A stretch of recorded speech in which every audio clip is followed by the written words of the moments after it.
Hello students, my name is Shayan Mitra. I am the faculty member of Department of Electronics and Communication Engineering of Greater Kolkata College of Engineering and Management. Today I am going to take in the class of signal system and today's topic is introduction to Laplace transform.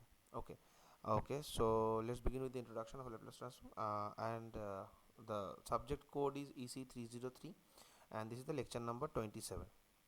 So let's begin.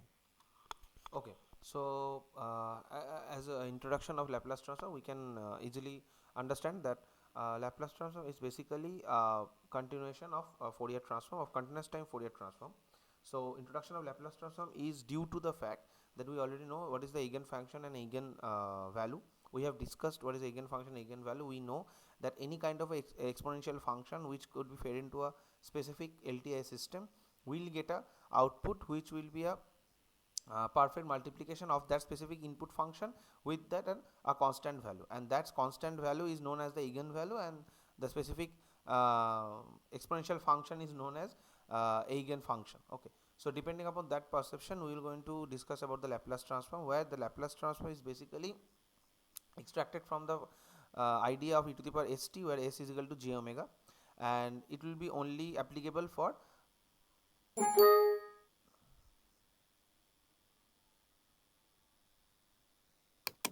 it will be only applicable for uh, continuous time signals. So in the earlier few lectures, at the lecture number 23, 24, 25 and 26, in the last and the previous four lectures, we have discussed about what is a discrete time Fourier discrete time signal transformation of uh, Z transform is basically used for discrete time signal, and Laplace transform is basically used for continuous time signal. So let's begin with it. Uh, the Laplace transform. So as you can see, that the response of a linear time invariant system with impulse response h of t to a complex exponential input of the form e to the power st is that I have already discussed, that if we have a complex exponential input, then the output will be y of t which is equal to h of s into e to the power st, where the h of s is equal to integration of minus infinity to plus infinity h of t e to the power minus st dt. Okay. Okay. Now that for s imaginary, x is equal to j omega, the integral in equation 9.t corresponds to the Fourier transform of h of t. For general values of the complex variable s, it is referred to as the Laplace transform of the impulse response h of t. The Laplace transform of general signal x of t is defined as x of s del 2 integration of minus infinity to plus infinity x of t e to the power minus st dt. So and we note in particular that it is a function of the independent variable s corresponding to the complex variable in the exponent of e to the power minus st. The complex variable s can be written as s sigma plus j omega, where sigma and omega are the real and imaginary parts, as we already understand that. Okay.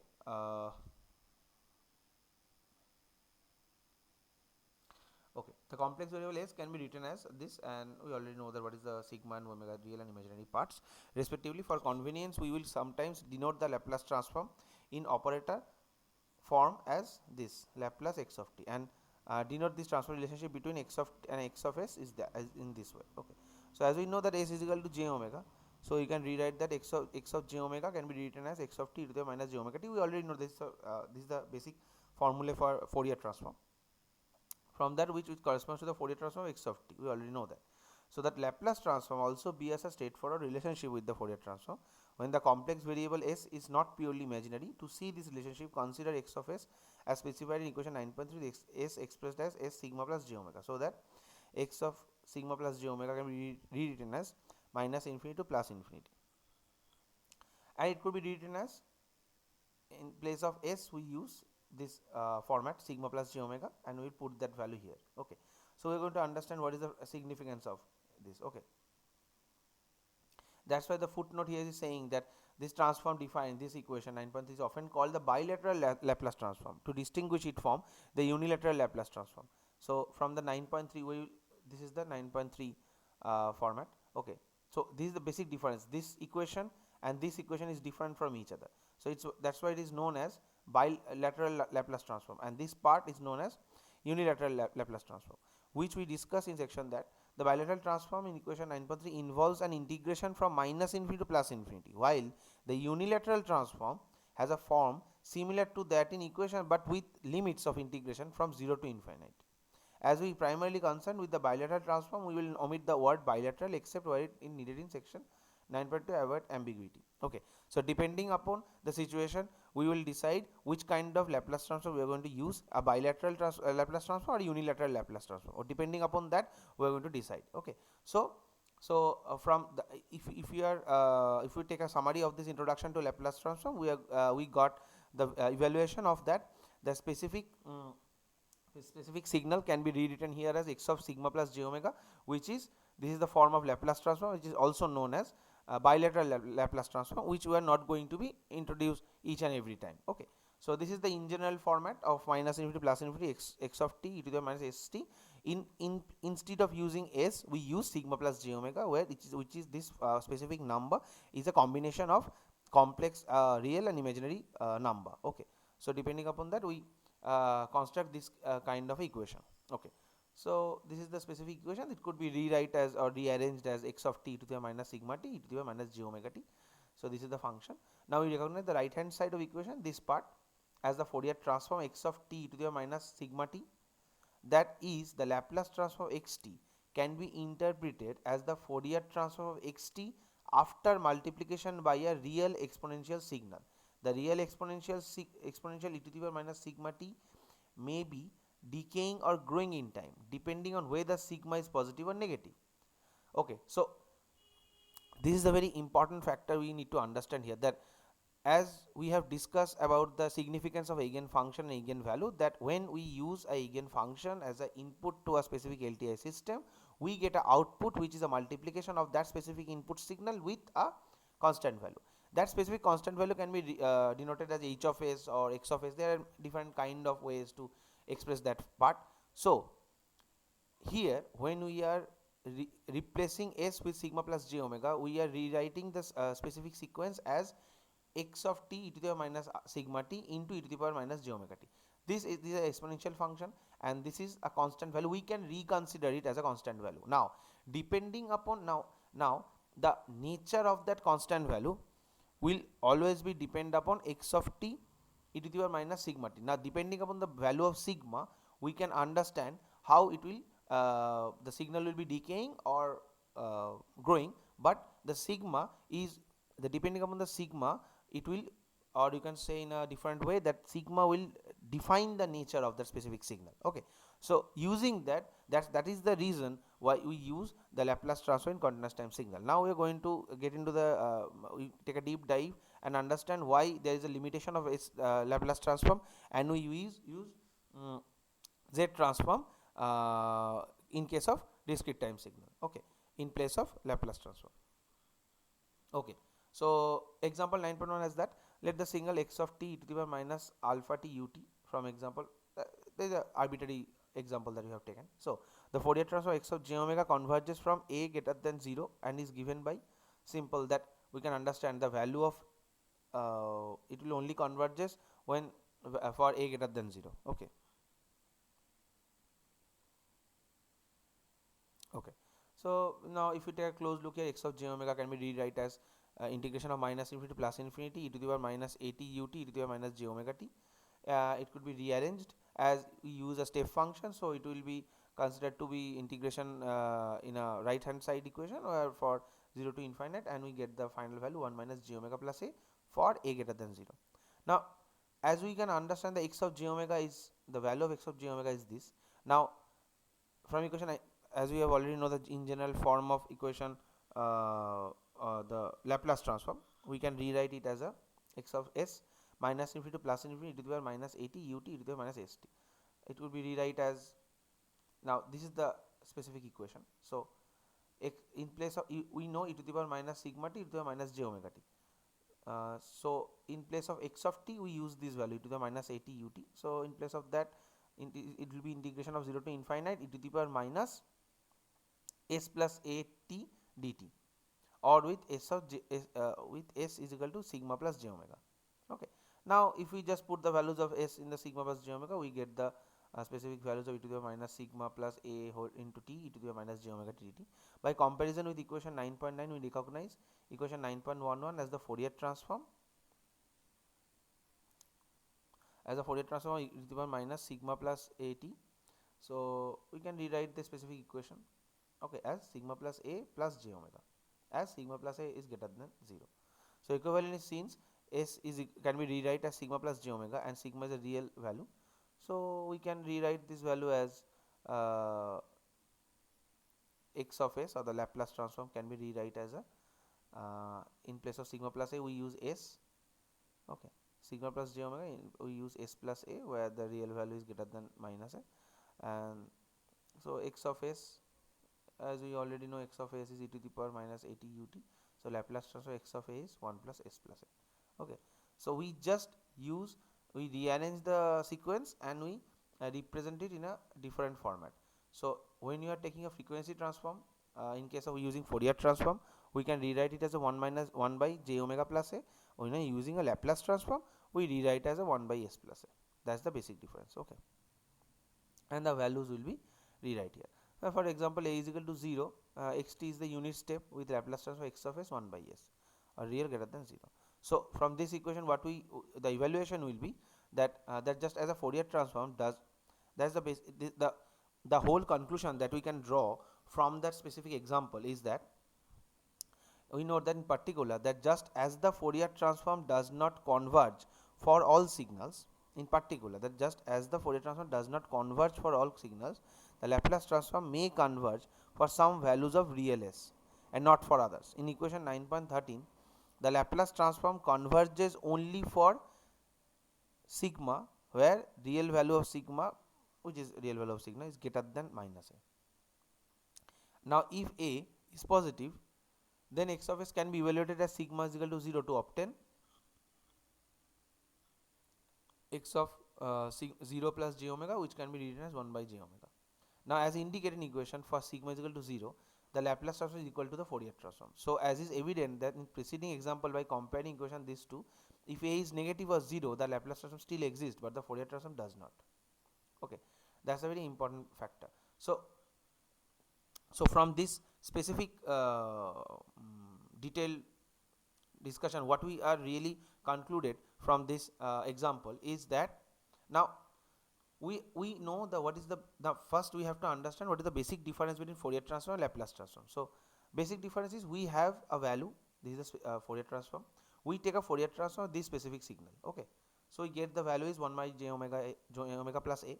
After that, instead of using j omega, we use s, where the value of s is the combination of a real part and imaginary part, which could be which could be written as sigma plus j omega. Okay, now when you are putting down that value sigma plus j omega instead of using s, so the same will be applicable to the specific function which we are dealing with. Okay, so e to the power minus sigma plus a into t e to the minus j omega t dt, that's the specific function. So using that, we rewrite this equation as x of sigma plus j omega as sigma plus a plus j omega. Now sigma plus j omega is s, so we rewrite this function as 1 by s plus a. This is the specific Laplace transform of this specific signal. Okay, now when you are going to understand the difference between Laplace transform and Fourier transform, what we have here, we have to consider the conditions that we have taken to understand Laplace transform. So this specific function, the Laplace transform of this specific function is 1 by s plus a. Now the condition is the real value of s, and the real value of s is sigma. The value of sigma should be greater than minus a. Okay, now suppose we have a value a is equal to 0. Now a is equal to 0. Now what will happen? Now this is the thing will happen that xt is the unit step with a Laplace transform x of s, so the value will be 1 by s. Okay, so with real value of s greater than 0, the simple function will be converted into 1 by s. Okay, now as we know that as the Fourier transform does not converge for all signals, the Laplace transform may converge for some values of real s, okay, and not for others. In equation 9.13, the Laplace transform converges only for sigma, which is equal to real s, which is greater than minus a. Now if a is positive, then x of s can be evaluated at sigma is equal to 0, okay, to obtain this value. Okay, so there are few values in the Laplace transform is equal to the Fourier transform, as is evident in the preceding example that if a is negative or 0, then the Laplace transform still exists, but Fourier transform does not exist. Okay, the value of real s is greater than minus a. Now suppose the value of a is 0, we still got a value 1 by s. Now suppose there is a situation where we got a the Laplace transform is convergent only for sigma, which is equal to real value s, which is greater than minus a. Now if a is positive, then x of s can be evaluated as sigma is equal to 0 to obtain this value. Okay, and as indicated in equation 9.6 for sigma is equal to 0, the Laplace transform is equal to the Fourier transform. Okay, so that's the basic difference where the Fourier transforms can't be calculated, we use Laplace transform. Okay, now we'll go through few more examples to understand it more conveniently. Now, okay, so let's take an example x of t e to the minus at into u of minus t. Now replacing it with the values, we'll take a Laplace transform x of s, we put the x of t and we got the e to the minus st. Now by rearranging the equation, we got minus infinity to 0 e to the minus s plus at. Okay, as it is as this value is u into step function u of minus t, so it is easily understandable that the integration function will be range at the negative sided equation, as a negative sided equation. Okay, so depending upon that we can understand the x of s is equal to 1 by s plus a.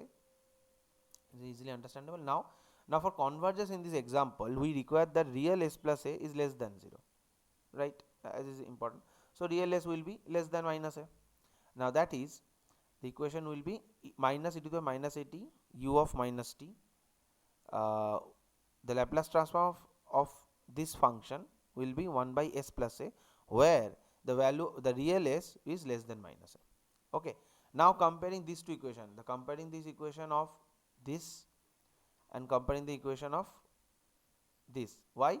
Now to understand the basic significance of using a Laplace transform is to understand the region in which the Laplace transform function. Okay, the Laplace transform function in the right hand side equation where the values are positive, and also in the left hand side equation where the values are negative.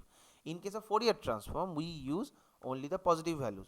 We know that Fourier transform doesn't converge at all points, but Laplace transform in case of continuous time signal converges at all points. Any different region of convergence can be extracted using the Laplace transform in case of a specific signal.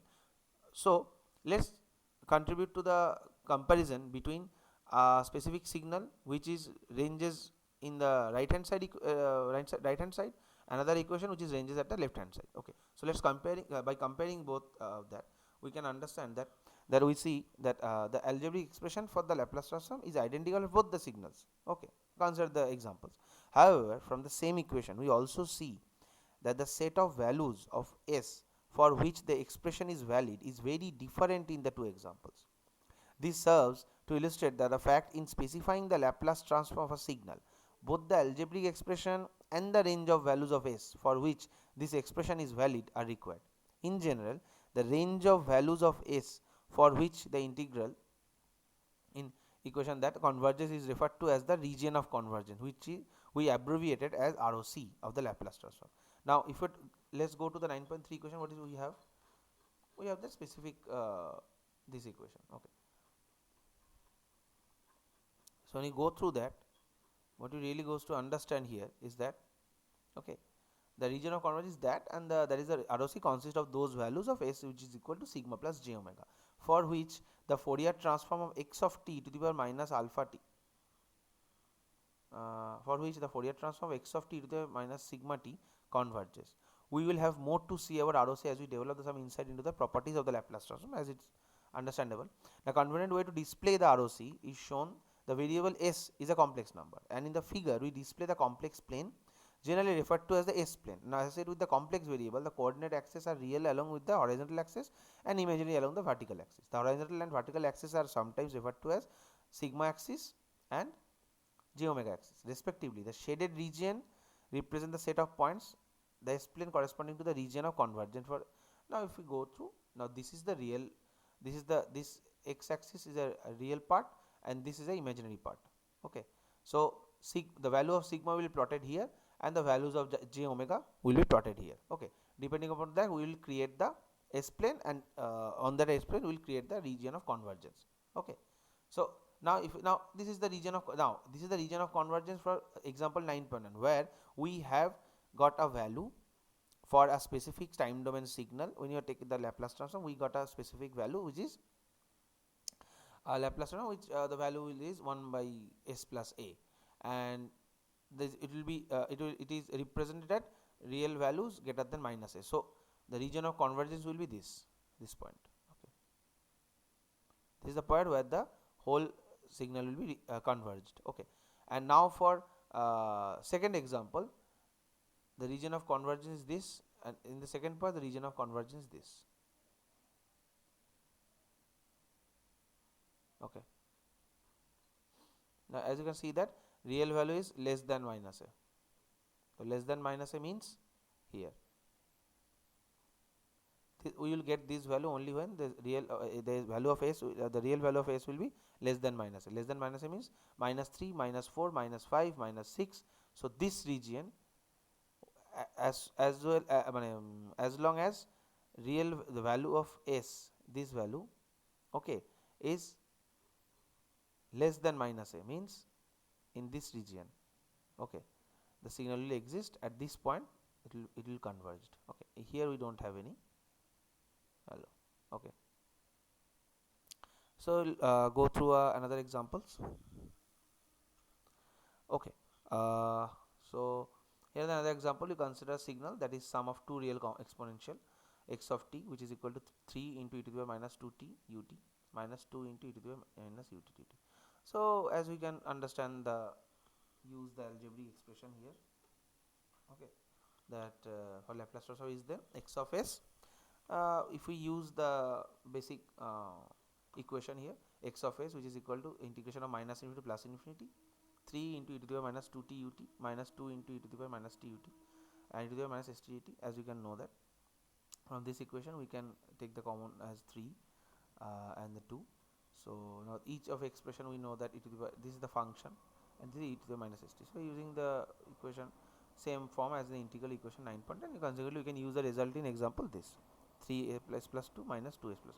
Now the in case of Laplace transform, it is very easy to extract the specific functions, the Laplace transform function, but it is very important to understand how to extract the region of convergence for that specific signal. Okay, so now we have the Laplace transform of this specific signal. Okay, now let's determine the region of convergence for this specific signal. So now x of t is the sum of two real exponential, and from equation we can understand that x of s is the sum of Laplace transforms of each of the individual terms. The first term is the Laplace transform of 3 e to the power minus 2t ut, and the second term is this, right? So from that we get the values as 1 by s plus 1, and another one is 1 by s plus 2. The set of values of real for which the Laplace transform of both the terms converges is real value minus 1. We can understand from here, right?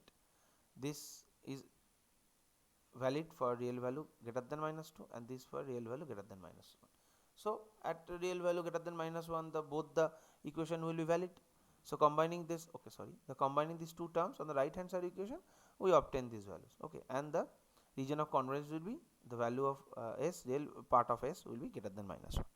Okay, so this is the example. So in the next lecture we are going to discuss more, we will go with more examples. We will going to understand what the region of convergence of Laplace transform. After that we understand the inverse Laplace transform.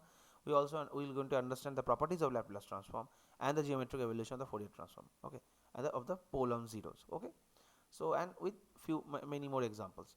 Okay, so in the next two lectures we are going to we will take another 3 lectures to cover the whole Laplace transform part. Okay, so thank you.